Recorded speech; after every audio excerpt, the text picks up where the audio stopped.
সম্মান জানাই।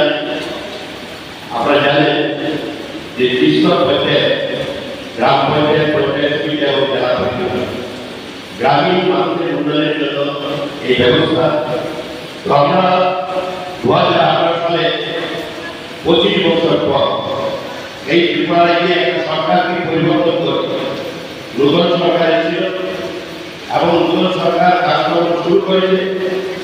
আমরা যারা এই সরকারের অংশীদারি ছিলেন তাদের কোনো অভিজ্ঞতা ছিল না, সবাই নতুন ছিল। 5 বছর সরকার চলেছে, 6 বছর চলছে।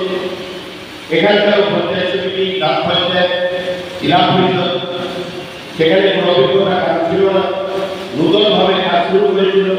ভোট ত্রুটি থাকতে পারে, কাজকর্মের মানুষ যতটুকু আশা করেছিল সেইটুকু নাও পেতে পারে। তখন আমরা অপরিণত ছিলাম।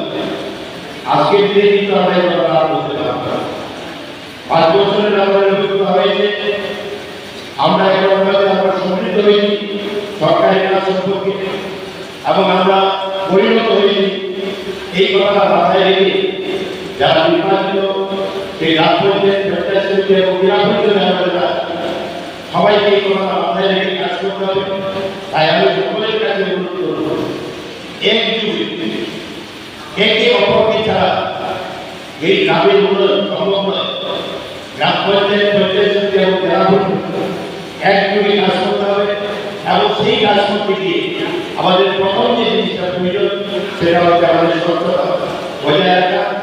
স্বচ্ছতা বজায় রেখে প্রকৃতভাবে মানুষের যে চাহিদা সেটা অনুধাবন করে মানুষের জন্য কাজ যদি আমরা করতে পারি তাহলে আমাদের যে স্বপ্ন, আমাদের যে ত্রিপুরার মুখ্যমন্ত্রী যেটা স্বপ্ন দেখছে এই ত্রিপুরাকে শ্রেষ্ঠত্বে নিয়ে যাওয়া, আমাদের ভারতবর্ষের প্রধানমন্ত্রী যে স্বপ্ন দেখছে আমাদের এই ভারতবর্ষকে জগৎ সেবার শ্রেষ্ঠ আসনে নিয়ে যাওয়া, সেই লক্ষ্য আমাদের, এই স্বপ্ন আমাদের পূর্ণ হবে।